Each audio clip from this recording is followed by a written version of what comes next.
Hello everyone, कैसे हैं आप? आई होप आप घर पे अच्छे से होंगे। तो मेरे बच्चे, आज के इस लेक्चर में हम 3 केस स्टडी बेस्ड क्वेश्चंस करेंगे। The chapter is coordinate geometry. As you know, हमने एमसीक्यू सीरीज स्टार्ट कर रखी है। अभी तक हम इस चैप्टर के 35 एमसीक्यूज कर चुके हैं। तो आज के लेक्चर में 3 केस स्टडी बेस्ड क्वेश्चंस, काफ़ी इंपॉर्टेंट क्वेश्चंस हैं, ध्यान से देखना। और मैं आपको एक चीज़ बता दूं यार, कोऑर्डिनेट ज्योमेट्री का जो केस बेस्ड क्वेश्चन होएगा वो बहुत सिंपल होता है। अगर आपको एग्जाम में इस चैप्टर से केस स्टडी बेस्ड क्वेश्चन आता है तो मैं आपको ये सजेस्ट करूंगा कि इस वाले केस स्टडी, इस चैप्टर से जो केस स्टडी वाला क्वेश्चन आएगा वो ज़रूर अटैम्प्ट करें, क्योंकि वो बहुत सिंपल होता है। उसमें जो आपके बेसिक कॉन्सेप्ट है, डिस्टेंस फॉर्मूला क्या है, सेक्शन फॉर्मूला क्या है, मिड पॉइंट फॉर्मूला, वही अप्लाई हो रखा होता है। ठीक है। तो ज़्यादातर इस क्वेश्चन में क्या होता है कि ग्राफिकल रिप्रेजेंटेशन आपको गिवन होती है, कुछ ग्राफ गिवन होता है, उस पर कुछ पॉइंट्स होते हैं। कई बार आपको पॉइंट्स के कोऑर्डिनेट्स निकालने हैं, फिर उनके बीच में डिस्टेंस फाइंड करना है, सेक्शन फॉर्मूला अप्लाई करना है। इन शॉर्ट बहुत सिंपल होता है कोऑर्डिनेट ज्योमेट्री का केस बेस्ड क्वेश्चन। तो इसको जरूर अटेम्प्ट करना है जब आपको एग्जाम में आएगा, इसमें डिफिकल्टी आपको नहीं आएगी। ओके डियर, चलिए शुरुआत करते हैं। अभी तक लास्ट लेक्चर में मैंने आपको 15 एमसीक्यूज करवाए थे। ये जो 15 एमसीक्यूज आप फिर से देख सकते हो, उनको ट्राई कर सकते हो। ठीक है मेरे प्यारे बच्चों, केस बेस्ड क्वेश्चन बहुत सिंपल है इस चैप्टर का। ठीक है, देखें अभी हम कर रहे हैं यहाँ पर question number 1। As you know यार, इन क्वेश्चंस में आपको कोई स्टेटमेंट दिया होता है। कई बार बच्चे स्टेटमेंट पढ़ते हैं, स्टोरी जो भी दे रखी होती है वो पढ़ते हैं, थोड़े कंफ्यूज हो जाते हैं। कंफ्यूज नहीं होना।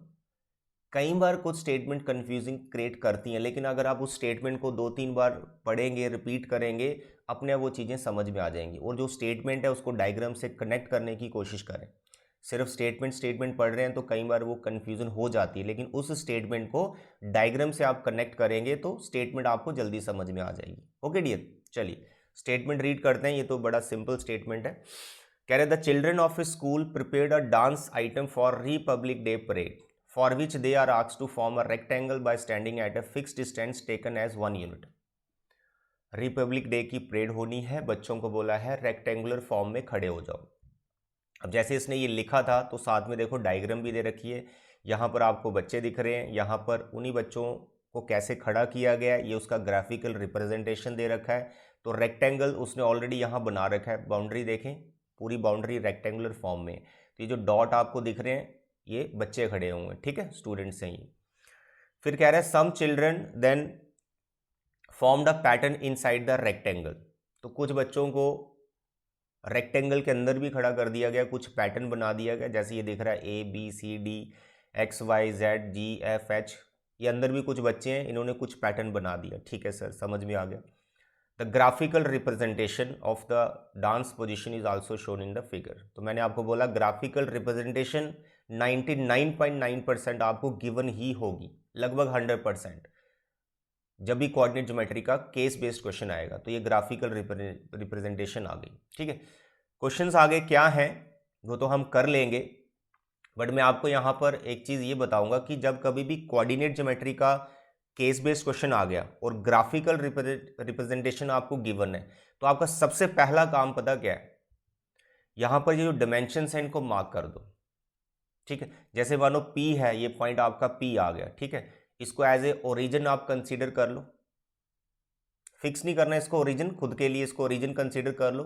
और यहाँ पे डायमेंशंस आप लिख दो 1 2 3 4 5 6 7 8 9। ये डायमेंशंस आपने सबसे पहले लिखनी है, इसका बहुत फायदा है। वो क्या है अभी बताता हूँ। वाई एक्सिस के लॉन्ग भी लिख लो 1 2 3 4 5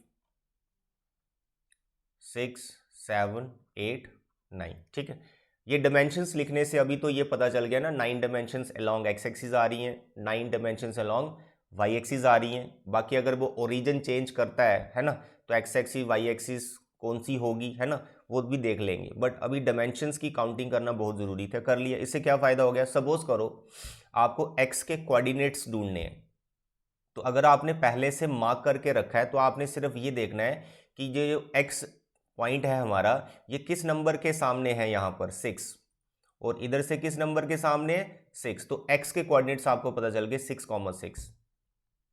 तो बार बार काउंटिंग करने की जरूरत नहीं हर एक पॉइंट के लिए। सपोज करो आपको सी के कोऑर्डिनेट्स कंफर्म करने हैं, तो सी देखो यहाँ पर एक्स एक्सिस में किसके सामने, 6 के सामने, और यहाँ पर वाई एक्सिस के किसके सामने, 8 के सामने। तो 6 के कोऑर्डिनेट्स क्या हो गए with respect to P as origin, it is 6,8। तो ये वाली जो मार्किंग है ये आपने कर लेनी है, ठीक है। ये आप फर्स्ट प्रायोरिटी इसी को देंगे। फिर जो क्वेश्चंस दिए हुए हैं उनको पढ़ लेंगे, देख लेंगे क्या है, क्वेश्चंस हमारे सॉल्व होते जाएंगे। ओके डियर, चलिए देखें फर्स्ट क्वेश्चन क्या बोला उसने। कह रहा P if P is consider as origin. देखो पी को उसने फिलहाल ओरिजिन मान लिया। द कोऑर्डिनेट्स ऑफ बी, वही क्वेश्चन आगे जो अभी बता रहा था, पी को ओरिजिन मानना और बी के कोऑर्डिनेट्स बताने। तो जो अभी मैंने आपको ट्रिक बताया वही अप्लाई करो। तो देखो बी कहाँ पर है, बी यहाँ पर बैठा हुआ है। तो आप देखो बी एक्स एक्सिस में किसके सामने, 3 के सामने, और वाई एक्सिस 8 के सामने। तो बार बार काउंटिंग करने की जरूरत नहीं पड़ी मेरे को, मैं काउंट करूं along X axis Y axis. मेरे को पता है यार बी के सामने 3 आ रहा है, इधर 8 आ रहा है, तो 3,8 इज आंसर, दैट्स ऑल। आधा समझ, इतने इजी क्वेश्चंस होते हैं। Question number 2, the distance between the children standing at H and G. H and G पे जो बच्चे बैठे हुए हैं उनके बीच में डिस्टेंस फाइंड करना है। तो एच और जी के पहले आप कोऑर्डिनेट्स निकालो। कुछ क्वेश्चन तो डायरेक्ट भी हो सकते हैं यहाँ देख के, बट आप डिस्टेंस फॉर्मूला लगा सकते हैं यहाँ पर। पहले एच के कोऑर्डिनेट्स लिखो, फिर आप जी के कोऑर्डिनेट्स लिख लो।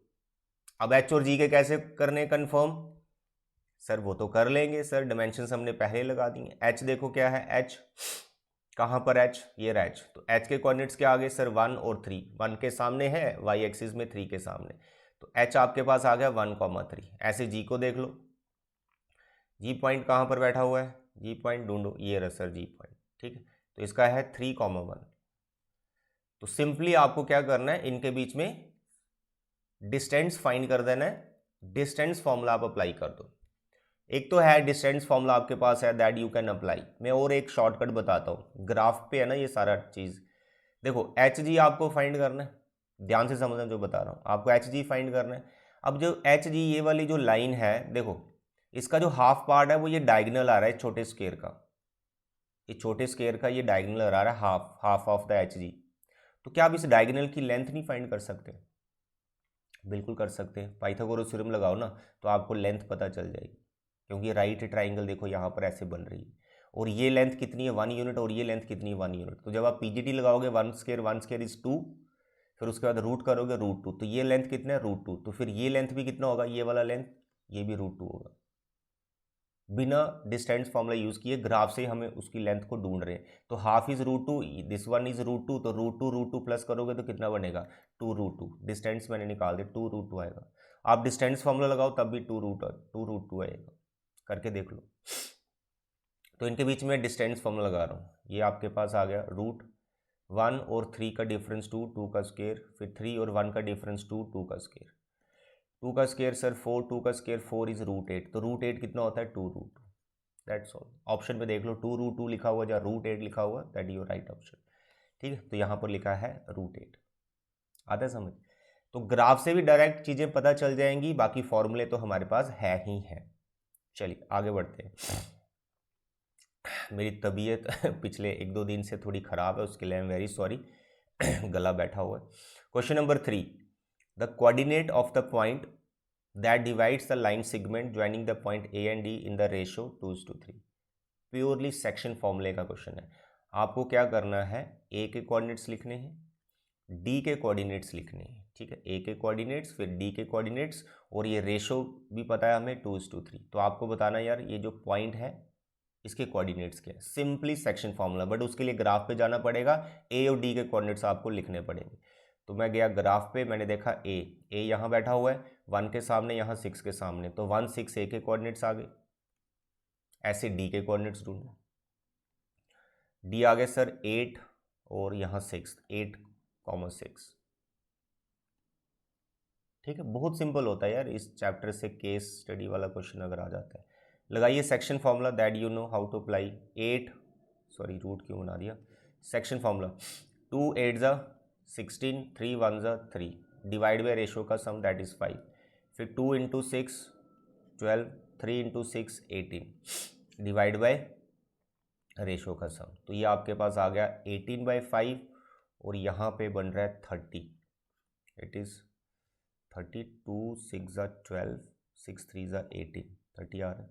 इट इज़ 30/5, दोनों को कैंसिल किया 6, 18/5, 6, तो सॉरी 18 नहीं 19 है क्या कर रहा हूँ मैं आज, 16 और 3 9, 19/5, तो 19/5 और 6 आपके पास आ गया, ठीक है।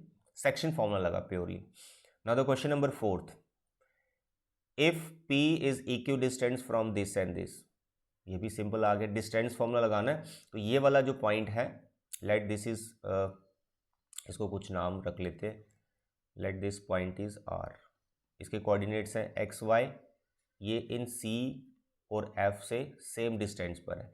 इसमें तो आपको ग्राफ पे भी नहीं जाना है क्योंकि C और F उसने ऑलरेडी आपको दे दिए, आपको सिर्फ कंडीशन लगानी है कि RC is equal to RF, RC is equal to RF, squaring both side पहले ही कर दो, ठीक है, दैट्स ऑल। दोनों तरफ आप डिस्टेंस फॉर्मूला लगा के कोई रिलेशन इसमें से आपका बन जाएगा। तो लेट अस सी क्या रिलेशन बनेगा। तो यहाँ पर I am writing RC x-6 का होल स्केयर प्लस y-8 का होल स्केयर, RF x-6 का होल स्केयर देन y-1 का होल स्केयर, ये दोनों सेम है, ये तो वैसे ही कैंसिल हो गई। पीछे बचा y की टर्म, तो y में क्या करो, होल स्केयर ओपन मत करना, जैसे देखो यहाँ स्केयर बच गया ना, यहाँ भी स्केयर बच गया। तो जैसे आपके पास आती है ना कई बार term y square is equal to 4, तो आप लिखते हो y इज इक्वल टू +-√2, ऐसे लिखना है, ठीक है। तो देखो ये वाला स्केयर जब मैं उधर लेके जाऊंगा ऐसे आएगा y-8 प्लस माइनस, तो ये पूरा रूट के अंदर आ जाएगा, ऐसे इसका रूट कैंसिल हो जाएगा, आपके पास आएगा +-y-1। एक बार प्लस का केस लो, एक बार माइनस का केस लो। जब आप प्लस का केस लोगे ना, जैसे मैंने प्लस वाला टर्म उठाया, तो यहाँ से y कैंसिल हो रहा है, तो एक फॉल्स स्टेटमेंट आ रही, तो प्लस वाला केस आपका रिजेक्ट हो गया, आपको लेना माइनस वाला केस, लाइक दिस, ठीक है। इससे आपका सोल्यूशन बनेगा, इक्वेशन बनेगी जो बनानी है। y को इधर ले जाओ, 2y + 1 और 8 उधर चला गया प्लस, तो आपके पास आया 2y = 9। अब देखो ये रिलेशन है कहीं 2y = 9, सर ऐसा रिलेशन तो है ही नहीं यहाँ पर, लेकिन थोड़ा अपने ध्यान से देखना है। बी पार्ट को देखो, 14y = 63, तो जब आप 2y = 9 को दोनों तरफ 7 से मल्टीप्लाई करोगे तो भाई ये रिलेशन बन जाएगा। ये जस्ट आपको कंफ्यूज करने के लिए उसने ऐसा लिखा हुआ है, तो आप इसको 7 से मल्टीप्लाई करो दोनों तरफ, दैट यू कैन मल्टीप्लाई, तो आ गया ना 14/63, तो बी पार्ट इज आंसर। तो कई बार ऐसा भी रखेगा कि जो आप रिलेशन बना रहे हो वो वहाँ होगा नहीं, थोड़ी एडजस्टमेंट करके बनाया जा सकता है। चलिए now the question number 5, the coordinates of P, P के कोऑर्डिनेट्स बताओ if h is taken as origin, h को ओरिजिन कंसीडर करना है तो p के कोऑर्डिनेट्स बताने आपको। काफ़ी सिंपल है ये, पहले हमने p को ओरिजिन मान के सारे पार्ट किए, अब हमने क्या करना है, h को ओरिजिन मानना है। ये रहा आपका h, इसको आप ओरिजिन कंसीडर करें तो आपको इस p के कोऑर्डिनेट्स फाइंड करने हैं कि what are the coordinates of p। आप अलोंग x एक्सिस इधर कितना आ रहे हैं, 1 यूनिट, ठीक है, तो आप आ रहे हैं 1 यूनिट, नेगेटिव साइड आ रहे हैं, ठीक है, लेफ्ट साइड आ रहे हैं, और डाउन में कितना आ रहे हैं, 1 2 एंड 3, ठीक है। तो यहाँ पर आपके पास आएगा, डाउन में आए तो नेगेटिव आ गया, तो आपके जो p के कोऑर्डिनेट्स हैं दैट इज -1 एंड 3। सिंपल है यार, h अगर ओरिजिन है तो इस तरह से कोऑर्डिनेट प्लेन बन जाएगा, तो you are in third quadrant, तो थर्ड क्वाड्रेंट में दोनों नेगेटिव होते हैं, डायमेंशंस काउंट कर लो, अलोंग x एक्सिस 1 यूनिट था, अलोंग y एक्सिस 3 यूनिट था, तो -1 -3 इज द राइट ऑप्शन, ठीक है। तो B part is the answer. तो ये था फर्स्ट क्वेश्चन, काफ़ी इंटरेस्टिंग है, सेक्शन फॉर्मूला इसमें आ गया, डिस्टेंस फॉर्मूला इसमें आ गया, कंडीशन वाले क्वेश्चन इसमें आ गए, है ना। तो कॉन्सेप्ट आपके चैप्टर के ही चलेंगे, बस ये है कि ग्राफ से आपको सारी चीज़ें वहाँ पर दिखानी है, ढूंढनी है, पता करनी है कि क्या क्या पूछ रहा है उन्हें, ठीक है। Now the question number 2, very interesting, कह रहा है a garden is in the shape of a rectangle, ठीक है। Gardener grew sapling of Ashoka tree on the boundary of a garden at a distance of 1 meter from each other। कह रहा है यार rectangular एक गार्डन है, उसमें boundary पे अशोका ट्रीज लगा दिए 1 मीटर के डिस्टेंस पर, जैसा आपको डायग्राम में यहाँ पे दिख रहा है, ये ग्रीन कलर के जो हैं ये अशोका ट्रीज आ गए 1 यूनिट पे मीटर पे इसने यहाँ पे लगा दिए। तो डायमेंशंस ने ऑलरेडी लिखी हुई, जैसे मैंने आपको बताया, थोड़ा आगे चल सकते हैं हम, 11 12 13 ऐसे चल रहा है, ठीक है। यहाँ भी मार्क कर लो 1 2 3 4 5, ये मार्किंग बहुत ज़रूरी है यार, ये कोऑर्डिनेट्स बहुत जल्दी देगा आपको, ठीक है, मार्क पहले ही कर लो। उसके बाद कह रहा है he want to decorate the garden with the rose plants, he chooses a triangular region inside the park to grow rose plants. On the above situation gardener took help from the students of the class 10, they made a chart for it which looks as given figure. Okay, इस gardener के इस पूरे garden के अंदर उसने रोज plants भी लगाने हैं, तो उसके लिए उसने कितना क्या एरिया यूज़ किया, एक ट्राइंगुलर रीजन उसने सिलेक्ट कर लिया। तो जैसे आपको डायग्राम में दिख रहा है, यहाँ पर उसने रोज प्लांट्स लगाने हैं, ठीक है, तो ये ट्राइंगल बना दी उसने। चलिए, ये तो पूरा केस हो गया कि क्या क्या था इसके अंदर। अब क्वेश्चन देखें इसमें क्या पूछा हुआ है। Number 1, if A is taken as origin what are the coordinates of P Q and R. वही आ गया पिछले क्वेश्चन जैसा, कोऑर्डिनेट्स आपको फाइंड करने, तो ग्राफ से कोऑर्डिनेट्स आपको दिख जाएंगे। अभी मार्किंग हमने पहले कर ली 1 2 3 जो भी लिखना था। अब जल्दी से आप पी के कोऑर्डिनेट्स बता दीजिए, फिर क्यू के बता दीजिए, फिर आर के बता दीजिए। ए एज ए ओरिजिन है हमारे पास, जैसे मैंने पी के लिखने हैं, तो क्या करें आप देखें यार, इधर और इधर, ठीक है। स्केल आपके पास होगा, हॉरिजॉन्टल डिस्टेंस और वर्टिकल डिस्टेंस देख लो। हॉरिजॉन्टल डिस्टेंस आपको एक्स कोऑर्डिनेट देता है, तो आप देखें हॉरिजॉन्टल डिस्टेंस आपका 4 यूनिट चल रहा है पी के लिए, ठीक है, ये 4 यूनिट। और वर्टिकली ऊपर आप कितना गए हैं, 6 यूनिट, तो 4 6 इज द पी के कोऑर्डिनेट्स। उसके बाद ऐसे क्यू को देख लो, हॉरिजॉन्टल डिस्टेंस आपका 3 और वर्टिकल डिस्टेंस आपका 2 यूनिट, तो हॉरिजॉन्टल डिस्टेंस आपका 3 और वर्टिकल डिस्टेंस आपका 2 यूनिट हो गया, ठीक है। ऐसे आप आर के ढूंढ रहे हो, तो हॉरिजॉन्टल डिस्टेंस और वर्टिकल डिस्टेंस देखते हो, हॉरिजॉन्टल डिस्टेंस आपका 6 यूनिट और वर्टिकल डिस्टेंस आपका 5 यूनिट, तो 6,5। तो these are the coordinates of 3 points P Q and R. तो 4 6 3 2 6 5, तो ए पार्ट इज आंसर, ठीक है बेटा। चलिए नेक्स्ट क्वेश्चन क्या कह रहा है, if C is origin then what are the coordinates of, what is the coordinate of P. अब सी को ओरिजिन मान रहा है, ठीक है, इसमें कंफ्यूज बिल्कुल नहीं होना, बड़ा सिंपल है। आपका ओरिजिन यहाँ पर आ गया भाई साहब, तो जब ओरिजिन यहाँ चला गया तो आपको जो कोऑर्डिनेट पूछ रहा है वो किस पॉइंट के पूछ रहा है, पी के पूछ रहा है। तो पी के कोऑर्डिनेट्स हैं हमारे ये पॉइंट, इसको ढूंढना है, कुछ नहीं करना है, बहुत सिंपल है। आप हॉरिजॉन्टल डिस्टेंस ढूंढो पी के सामने ये, फिर इसका वर्टिकल डिस्टेंस ढूंढ लो कि ये कितना है, ठीक है। ये हॉरिजॉन्टल डिस्टेंस आ गया और ये वर्टिकल डिस्टेंस आ गया, डायमेंशंस ही काउंट करनी है। 1 2 3 4 5 6 7 8 9 10 11 12। अब ये डायमेंशन मत ले लेना कि 4 के सामने सर या फिर इधर से 7 के सामने, क्योंकि सी ओरिजिन हो गया तो डायमेंशंस आपको ऐसे काउंट करनी होगी, ठीक है। लेफ्ट साइड आप जा रहे हैं, तो कितनी थी, 1 2 3 4 5 6 7 8 9 10 11 12। 12 है हॉरिजॉन्टल डिस्टेंस, तो उस टाइम पे आपका पी बैठ रहा है -12, लेफ्ट साइड गए। और वर्टिकल डिस्टेंस कितना है इसका, 1 यूनिट, ठीक है, 1 यूनिट पे बैठा हुआ है, तो ये भी डाउन में आ रहा है, तो -1, तो -12 -1 कोऑर्डिनेट्स ऑफ पी, -12 -1। तो -12 -1 ऑप्शन नहीं है, तो देखें यहाँ -2 है, तो क्या ये 2 पे बैठा हुआ, हाँ सॉरी थोड़ा नीचे है, थोड़ा नीचे यहाँ पर है, ओके 2 यूनिट पे, सॉरी 1 एंड 2 यूनिट पे वर्टिकली, ठीक है, इट इज़ -2। ओके डियर, बस ध्यान रखना यार, जैसे मेरे को यहाँ पर देगा यार ये पी 1 यूनिट पे है, पूरा प्रॉपर स्केल से करना, ठीक है। इट इज़ 2 यूनिट पे है, तो ए पार्ट इज आंसर। चलिए next question number 3, if B is taken as origin what are the coordinate of P. अब बी को ओरिजिन मान लिया, कहाँ है भाई बी ओरिजिन आ गया, ये आ गया बी ओरिजिन। किसके कोऑर्डिनेट्स पूछ रहे हैं सर, ये पूछ रहे हैं पी के कोऑर्डिनेट्स, फिर से पी के पूछ रहे हैं, तो भाई अब बी के राइट साइड जाओ, हॉरिजॉन्टल 1 2 3 4, तो बी का पहला कोऑर्डिनेट आपका 4 आ गया पी का, ठीक है, पहला 4 आ गया। और डाउन में तो वो 2 यूनिट अभी अभी हमने देख लिया है ना, गलती जो लग रही थी अब वो याद भी होगी कि 2 यूनिट पे, तो 4 -2, राइट साइड गए फिर डाउन आए, तो 4 -2 सी पार्ट।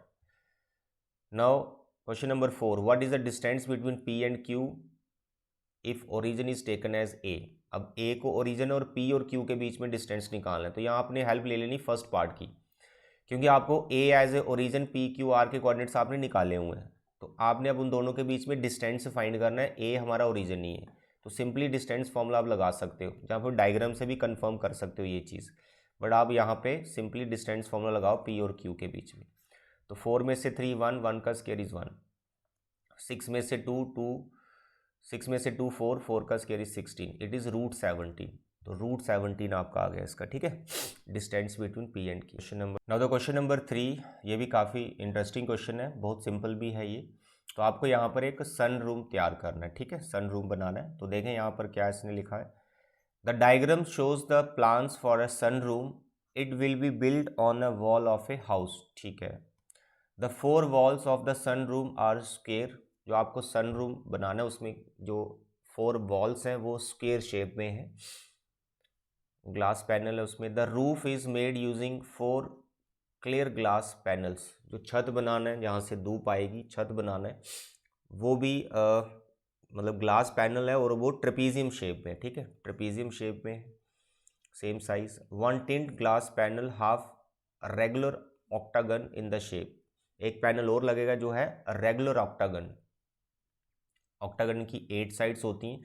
वैसे ये जो स्टेटमेंट आपने यहाँ पर पढ़ी, जो इसमें डायमेंशंस बता रहा है, एज सच तो कोई डायमेंशंस क्वेश्चन में तो है नहीं है, आपको मेन फोकस करना है यार इसके ग्राफ के ऊपर, ये वाला जो पार्ट दिया हुआ, क्योंकि इसके अंदर कोई भी डायमेंशंस उसने नहीं लिखी है कि अगर स्क्वायर है तो कितने यूनिट का, अगर वो ट्रेपीजियम है उसमें साइड्स कितने यूनिट की हैं।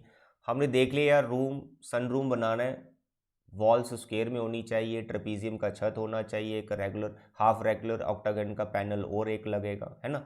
ये सब उसने एक स्टोरी बना के हमें सुना दी। हमने फोकस इस पे करना है भाई, ये जो हमें दे रखा है ग्राफ, छुपा दो उसके स्टेटमेंट को ठीक है, हमने इस पे फोकस करना है। तो देखिए यहाँ पर इसका जो फर्स्ट क्वेश्चन है, अच्छा सबसे पहले मैंने बताया गया, मैंने ये बताया कि जो आपको ग्राफ दिया होता है उसकी डायमेंशंस आप काउंट कर लिया कीजिए कि कितनी डायमेंशंस हैं long X axis and Y axis, क्योंकि उसी से सारे पॉइंट के कोऑर्डिनेट्स आपको मिलेंगे, ठीक है। तो यहाँ पर मैं ऊपर से स्टार्ट करता हूँ अभी, 1 2 3 4 5 6 7 8 9 10 11 12। यहाँ पर थोड़ा मेरा जो मैंने ये शीट ली है इसमें विजिबिलिटी थोड़ी कम है, लेकिन आपको एग्ज़ाम में जो पेपर मिलेगा उसकी विजिबिलिटी काफ़ी अच्छी होगी, ठीक है। विजिबिलिटी क्योंकि थोड़ी ठीक नहीं है, उसके लिए आई एम वेरी सॉरी। 12, ये 13 14 15 16 17 18, ठीक है। 18 डायमेंशंस ऐसे हैं और वाई एक्सिस के लॉन्ग भी सेम ही होगी, स्क्वायर टाइप में ग्राफ दिख रहा है हमें, ठीक है। चलिए ये मार्क हमने कर लिया, अब हम क्वेश्चन की तरफ बढ़ते हैं। The mid point of the line segment joining this and this, अरे फर्स्ट पार्ट में तो बड़ा मजा है, इसमें तो कोऑर्डिनेट्स दे रखे हैं जे और आई के, हमें ढूंढने की जरूरत ही नहीं है ग्राफ में, हमें सिर्फ मिड पॉइंट फॉर्मूला लगाना है। लगा दो जल्दी mid point formula. Sir first coordinate का सम डिवाइड बाई 2, सेकंड कोऑर्डिनेट का सम डिवाइड बाई 2, सिंप्लीफाई किया, so it is 15/2 and 8 is 33/2, that's all, C part is the answer। तो फर्स्ट पार्ट तो बड़ा मस्त था। now the question number 2, refer to the top view the distance of the point B from y axis। भाई यहाँ पर आपके पास ये जो B पॉइंट दिख रहा है, यहाँ लिख लो या फिर यहाँ देख लो, ठीक है, इसकी पोजीशन सेम ही है। आपने इसका वाई एक्सिस से डिस्टेंस निकालना है। देखो बच्चे, कोई भी अगर आप पॉइंट लिखते हो ना, मान लो आपने लिख दिया 7,6, ये जो आपका एक्स कोऑर्डिनेट होता है ना, एक्स कोऑर्डिनेट, ये हॉरिजॉन्टल डिस्टेंस होता है, इसी को बोलते हैं डिस्टेंस फ्रॉम वाई एक्सिस। उस पॉइंट का वाई एक्सिस से कितना डिस्टेंस है, दिस इज एक्स कोऑर्डिनेट। अगर एक्स एक्सिस से डिस्टेंस पूछा है तो मानो आपको वाई कोऑर्डिनेट ढूंढना उसका, ठीक है। तो आपको यहाँ पर बी का क्या पूछा है, वाई एक्सिस से कितना डिस्टेंस है, सिंपली बी का एक्स कोऑर्डिनेट ढूंढो, हॉरिजॉन्टल डिस्टेंस देख लो इसका। तो आप डायमेंशंस भी देख सकते हैं, 1 2 3 4 5 यूनिट पे बैठा हुआ ये वाई एक्सिस के, ठीक है। तो इसका distance from Y axis is 5, तो B part is answer. Okay, now the question number next, refer to the front view the distance between A and S. अब यहाँ पर आपको ए और एस को ढूंढना पड़ेगा, ग्राफ पे जाओ, ए और एस को देखो, ए और एस को, ये आपका ए और ये आपका एस, ठीक है, फ्रंट व्यू ए और एस। ए हॉरिजॉन्टल डिस्टेंस 1 और वर्टिकल कितने हैं, 1 2 3 4 5 6 7 8, ए के जो कोऑर्डिनेट्स हैं इट इज़ 1,8, ठीक है। अब हमें एस के पता करने, एस बैठा है सेकंड लास्ट पॉइंट पे, ठीक है, सेकंड लास्ट पॉइंट पे, तो वो है आपका 17, तो एस इज 17, ठीक है, हॉरिजॉन्टली 17 और वर्टिकल बिल्कुल ए के पैरेलल में ही बैठा हुआ है, तो इट इज़ 8। अब यहाँ पे हमें डिस्टेंस फार्मूला भी वैसे लगाने की ज़रूरत नहीं है, क्योंकि जो ए और एस हैं वो वर्टिकली सेम हाइट पर है। तो हॉरिजेंटली आप कैसे करें कि जो एस है वो 17 यूनिट पर है, ए 1 यूनिट पर है, तो 17 में से 1 माइनस करो, 16 डायरेक्ट आंसर आ रहा है। लेकिन अगर आपने डिस्टेंस फार्मूला लगाना है वो भी आप लगा सकते हो। ए और एस के कोऑर्डिनेट्स हमने निकाल दिए, तो कैसे करेंगे, 17 में से 1 गया, 16 का स्क्वायर, फिर 8 में से 8, सर ये तो 0 आ रहा है, 16 का स्क्वायर, इसका रूट कैंसिल होएगा 16, कैसे भी निकालो, ठीक है। 16 यूनिट आपका इसका आंसर आ गया। Now the next, refer to the front view, the find the coordinates of the point which divides the line segment joining the point A and B in the ratio 1:3। Section formula लगना है इसमें, A और B coordinates ढूंढो, line segment बनाओ, ratio 1:3 है, section formula लगा दो। तो ए और बी को आपको ढूंढना पड़ेगा, ए एंड बी। ए तो सर अभी हमने देखा 1,8 है, बी को देख लो सर, बी तो हॉरिजेंटल देख लिया था सर, हॉरिजेंटल कितना था, 5 यूनिट था ये, ठीक है। और हाइट देख लो, ए से कितना ऊपर है ये, 1 2 1 2, 2 ही यूनिट ऊपर है, तो ए था 8, 10 होगा ये, ठीक है।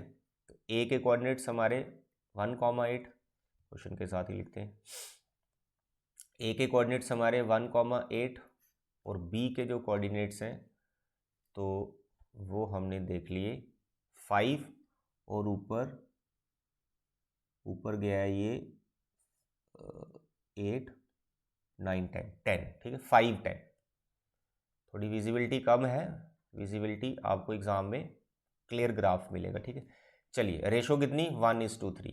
तो you know the section formula, how to apply, yes, इसको इधर मल्टीप्लाई कर दो, इसको इधर मल्टीप्लाई कर दो, 1 × 5 इज़ 5, 3 × 1 इज़ 3, ठीक है। डिवाइड में रेशो का सम इज़ 4, पहला आ गया। फिर 1 × 10 is 10 and 3 × 8 is 24, divide by ratio का सम दैट इज़ 4, कर दो सिंप्लीफाई।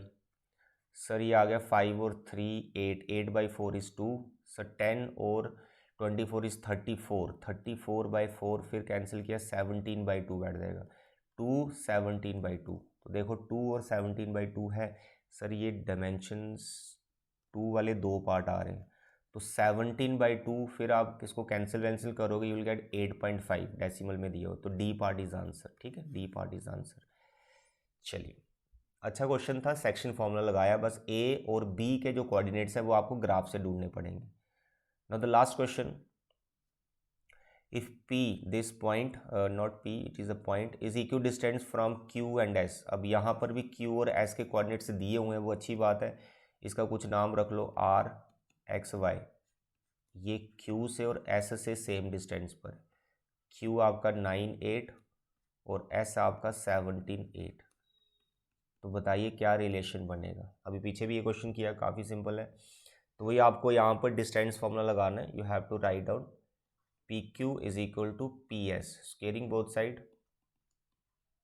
ठीक है। अब लगा दो डिस्टेंस फॉर्मूला, PQ लगाएंगे तो x - 9 का स्क्वायर, y - 8 का स्क्वायर, RS करोगे x - 17 का स्क्वायर, y - 8 का स्क्वायर, भाई y - 8 का स्क्वायर, y - 8 का स्क्वायर सेम, ये कैंसिल हो गया।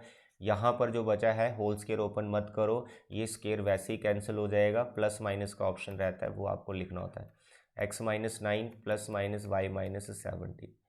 अगर आप प्लस वाला ऑप्शन लेंगे वो इनवैलिड स्टेटमेंट देगा, माइनस वाला पार्ट लेना आपको, ठीक है, माइनस ऑफ दिस, क्योंकि प्लस वाला लेने से x कैंसिल हो जाएगा, तो x ही आप फाइंड कर रहे हो, कोई रिलेशन बना रहे हो x y में, वो तो आएगा नहीं, तो आपको माइनस वाला पार्ट लेना है। तो हो गया ये, इसको यहाँ पर ले आओ, ये प्लस का हो जाएगा, इक्वल टू 0, 2x और 17 और 9 ये आपके पास आ गया, 17 एंड 9 इज़ 26, तो 2x इज इक्वल टू 26। अब इसमें क्या लिखा हुआ है, रिड्यूस करना पड़ेगा, तो x इज इक्वल टू 13 है, कहीं x इक्वल टू 13, यस, ये वाला पार्ट है, बी पार्ट। तो बच्चे केस स्टडी में आपका जो मेन है ये डायग्राम है, आपको डायग्राम पे फोकस करना है, क्या डायग्राम दे रखा है, डायमेंशंस लिख लेनी है, ठीक है, कंफ्यूज बिल्कुल नहीं होना है, बड़े मस्त क्वेश्चन होते हैं ये, बहुत इजी होते हैं, ठीक है। डायमेंशंस को मार्क करो, पॉइंट्स ढूंढो, mid point formula, section formula, यही सब हो रहा है। तो आज के लिए बच्चे इतना ही, thank you and take care.